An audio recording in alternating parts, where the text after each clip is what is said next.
Hey class, this is Corey Lee, and so I'm just doing my post regarding the question for this week, our discussion question about grandmas using more data.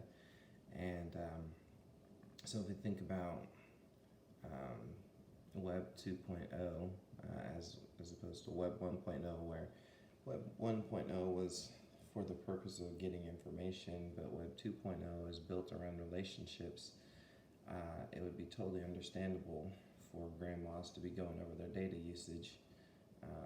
Number one, probably with them not fully understanding, the data plans and how that works. But number two, if they're anything like my grandmother's, at least my dad's mom, she knows everything that's going on with every one of her grandchildren, her great-grandchildren, and she's the traditional black praying grandma. So, she's checking in with everybody, how's this going? How's that going? Do you need prayer for anything?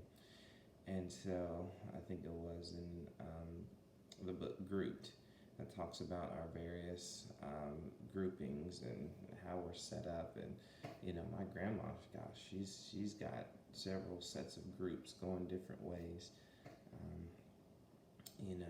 She had 5 children, and each of them had 2 or 3 kids, and each of us has 2 or 3 kids. Some of us have 4 or 5 kids, and she's trying to connect and touch each one of them or pray for them, and that's just her family. Just her children and her grandchildren and great grandchildren. That doesn't include her friends. Doesn't include relatives that are not her children. So it's easy to see how quickly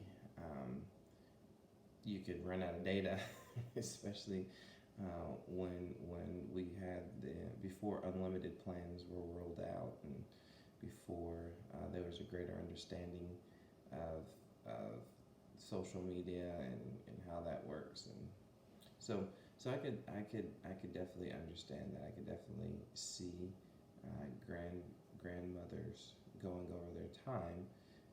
The reality is, because many of our grandmothers and people from that generation, I feel they have a deeper value for relationship, and so they're utilizing this as a tool for deeper relationships. That's one of the things we talked about with and tech-wise parents, is utilizing technology as a tool to strengthen relationships and help people become what they're supposed to be. And so in that way, I see grandmothers using the technology. So that's my thoughts on why they could be using more data. Thanks. Talk to y'all later.